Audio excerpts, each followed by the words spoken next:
Live from Studio A, WTLK, The Thunder. Hope everyone's having a happy Martin Luther King Day. I know I certainly am after being on the second day off of work after getting home at 3:15 in the morning and 4 a.m. respectively on Friday and Saturday night. But enough about that. Let's get on to, I guess, gets the sports stuff out of the way, because now the Super Bowl has been set 1 week from this coming Sunday. The Kansas City Chiefs versus the San Francisco 49ers. So I'm just going to go ahead and say it to reemphasize what I said last week, but bang bang Niner gang. And also the national championship was last Monday, of course, as I've reiterated multiple times. And yep, LSU won. Is what it is. But then Clemson basketball came back the next night and beat Duke, so it all worked out for me then. So also, the Black Widow preview finally came on, which came on at an interesting point, because I think it was like halfway through the third quarter they showed it. It was like they usually do these special trailers and previews during halftime. Or maybe they did show it during halftime and then showed it later on halfway through the third quarter in the commercial break.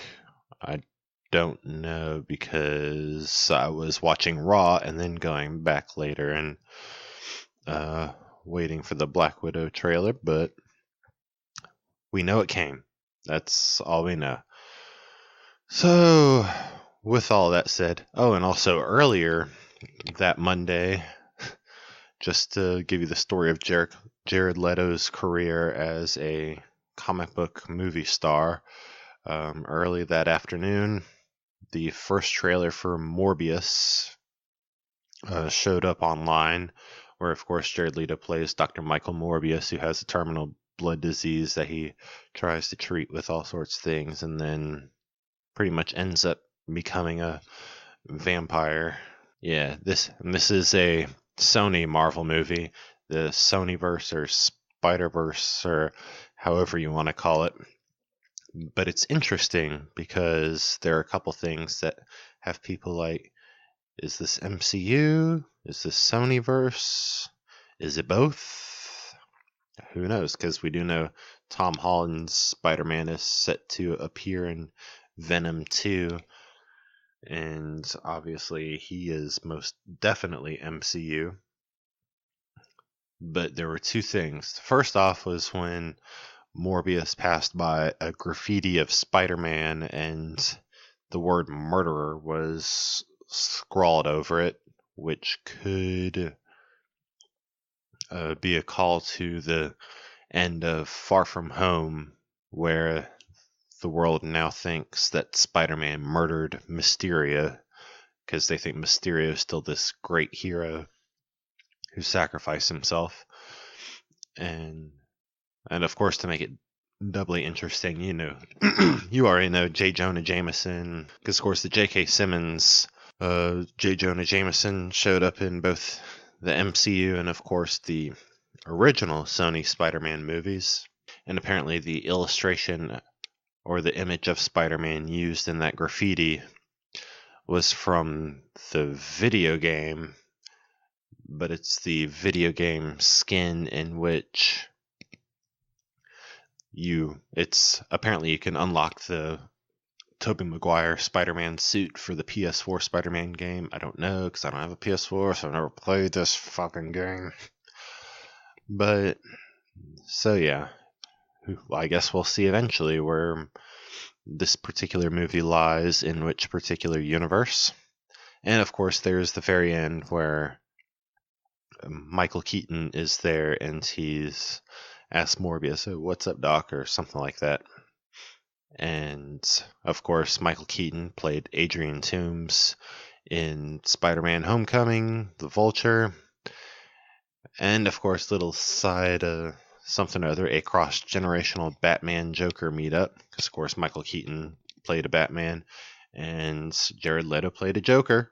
We we remember this. It still happened, despite the Joaquin Phoenix fever, in which he's like nominated for almost literally every Academy Award. Kidding, it's like, what, 11 nominations? I mean, but still. So anyways, shall we get on to the wrestlings? Yes, we shall. So while the Tigers were playing the Tigers last Monday, we had Randy Orton and AJ Styles start out because it was initially billed between the two of them. And then, of course, goddamn Drew McIntyre put his little nose in there to just be like, oh, hey guys. And he ended up defeating Randy and AJ. Yikes. And this man's going to be in the Royal Rumble. Thick. And then Brock Lesnar showed up, and then he was confronted by R-Truth, and you just got to watch that segment because it was fucking hilarious. But it ended up with Brock F5ing and just decimating Truth. And then, of course, Mojo Rawley came in and pinned Truth to become a 2-time 24/7 champion. And then Bobby Lashley defeated Rusev, and while they were going at it, Liv Morgan came in like somewhat halfway through the match, and she confronted Lana straight up, who was in Bobby's corner, and Lana just splashed the Coke in his face and slammed her against the barricade. And then, yeah, of course, Lashley defeated Rusev. But Lana issued a challenge to both Rusev and Liv. It'll be going on tonight. A mixed tag match, which we'd been waiting for since Liv showed up like 3 weeks ago. And hopefully Rusev and Liv come out victorious. I mean, they kind of really need to, because this storyline is supposed to be a sort of return to form for Rusev, and the beginning of Liv Morgan's rise and this sort of new identity. So, I mean, I would assume the storytellers would be doing the right thing here with this match, but we'll see. And then Becky Lynch and Asuka signed the contract for the Raw Women's Championship. And then Asuka spit the green mist, the poison mist, into Becky's eyes, but apparently it was a weaker mist because like officials just poured a water bottle on Becky's eyes, and she seemed to be all right, and she was just like, I don't care if they've tried to hide you from me. I don't care if I'm walking into the buzzsaw. If I'm going down, I'm taking you with me. Ooh, chills. And then Aleister Black defeated Buddy Murphy for the 3rd time, but it was still a really good match. But it's just like, what is this? But apparently this was leading to something bigger for Buddy, because he just like sat on the barricade in a daze, or leaning against it in a daze all throughout Eric Rowan smoking yet another local competitor. And then he was still sitting there when Seth Rollins and the AOP came out for their match with Kevin Owens, Samoa Joe, and Big Show, and the first ever fist fight, which that so-called fist fight started out with Joe and KO coming out with kendo sticks, because as soon as Big Show came out, the Monday Night Messiah and AOP started wailing on Show, and so yeah, they came out with the kendo sticks, and yeah, I would think, because the fist fight is basically no disqualification and no holds barred and all that stuff, but I would think with a fist fight, it would actually be more restrictive. Like, you actually have to use your fists, and you can't do any sort of wrestling grapples or throws or anything like that. You can't use weapons. It's got to be between you and the competitors. Like, I would think it should be stricter than a normal one-fall wrestling match, but it wasn't. It was literally just a free-for-all, and fists were used, like, sparingly.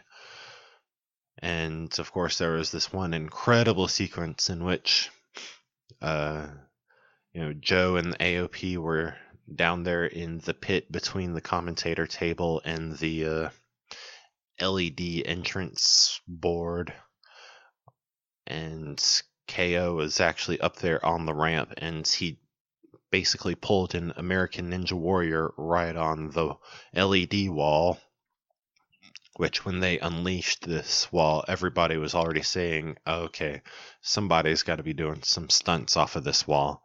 Well, sure enough, Kevin Owens was the first one to do it. And yeah, he went doo-doo-doo, and then did a cannonball right on top of them, which is incredible. And then Seth got thrown out of the ring pretty much face to face with Buddy Murphy, and Seth was just like, join us, and then went back in. And then Big Show had his back turned to his back facing the direction that Buddy was up against. And when Big Show was about to pummel Seth Rollins, Buddy Murphy came up behind him and hit him with a low blow, which is perfectly legal. And then, Seth curb stomped him after that.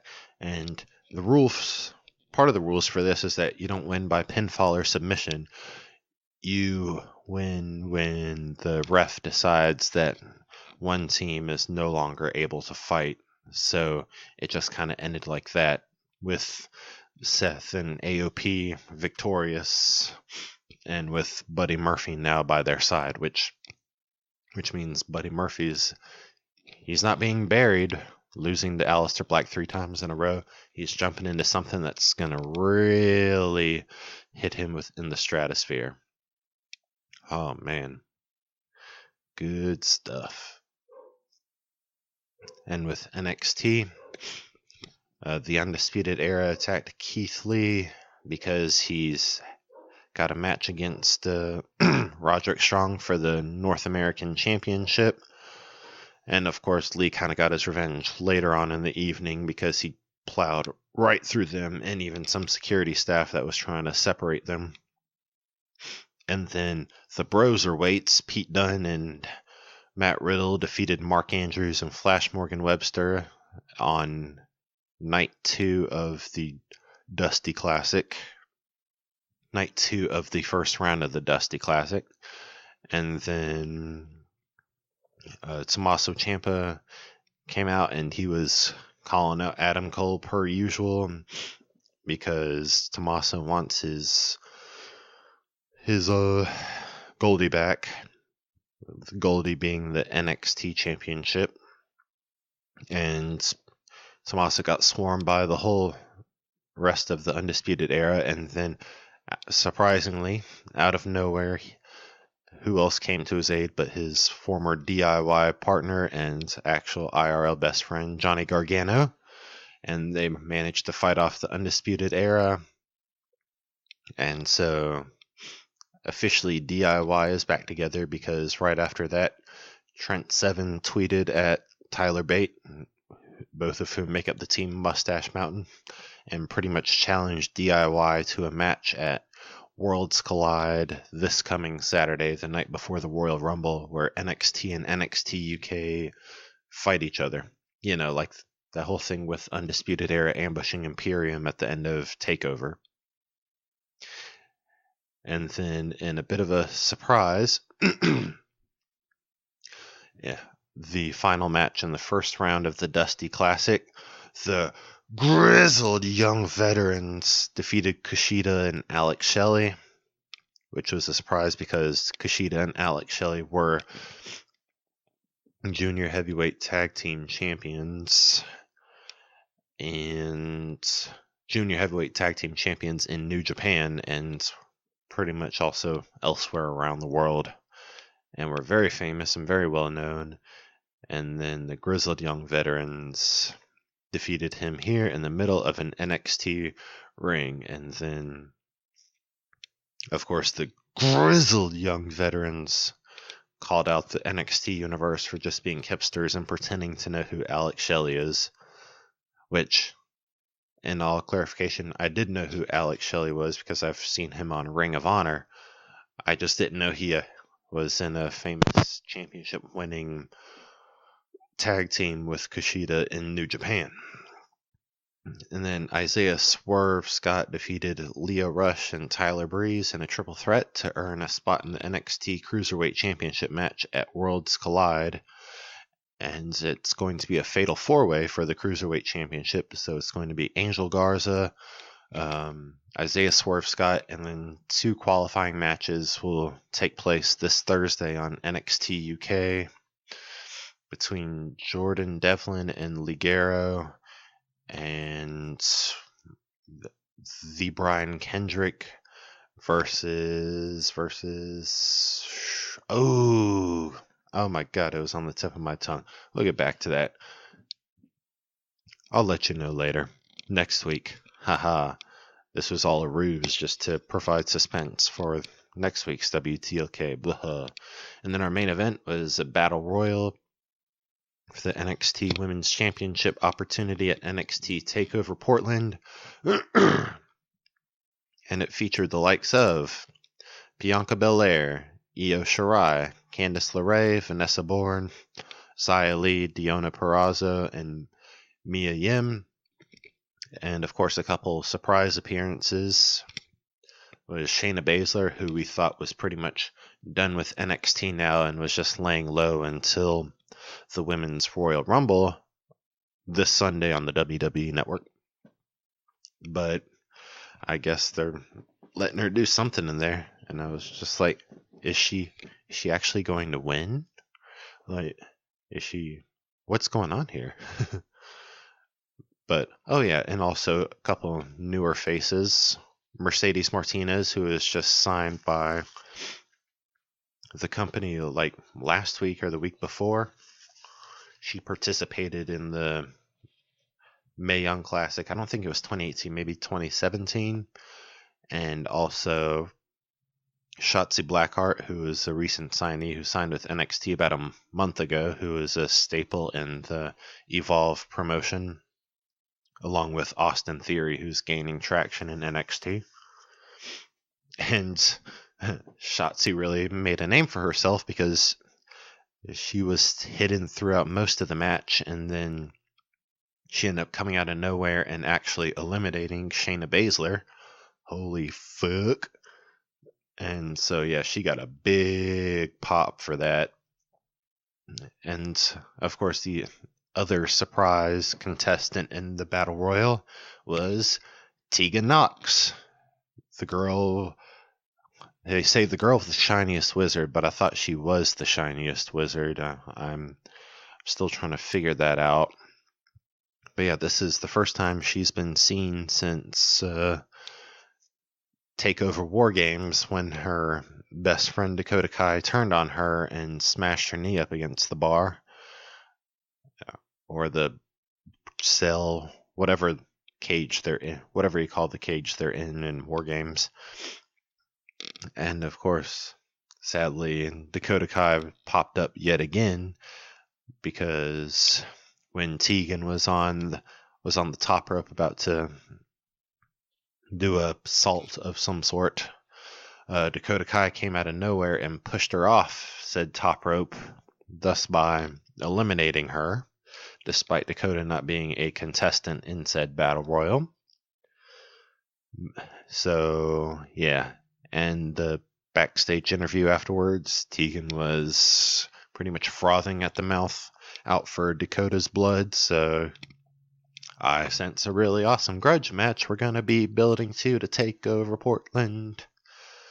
But yeah, pretty much it all came down to Bianca Belair and Io Shirai, which is definitely a speed versus strength sort of thing. And strength prevailed because Bianca is now the number 1 contender for the NXT Women's Championship.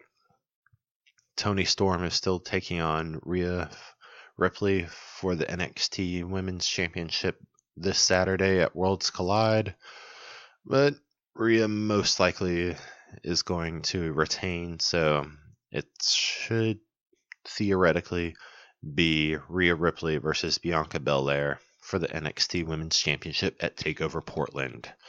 Dun, dun, dun! Friday Night SmackDown. So we're going to jump straight to the news that Lacey Evans will finally be taking on Bayley for the SmackDown Women's Championship at the Royal Rumble. Finally. And Team Hell No reunited to combat The Fiend, because it started out with Kane coming to the ring and announcing that he'll be in the Royal Rumble, the men's Royal Rumble match.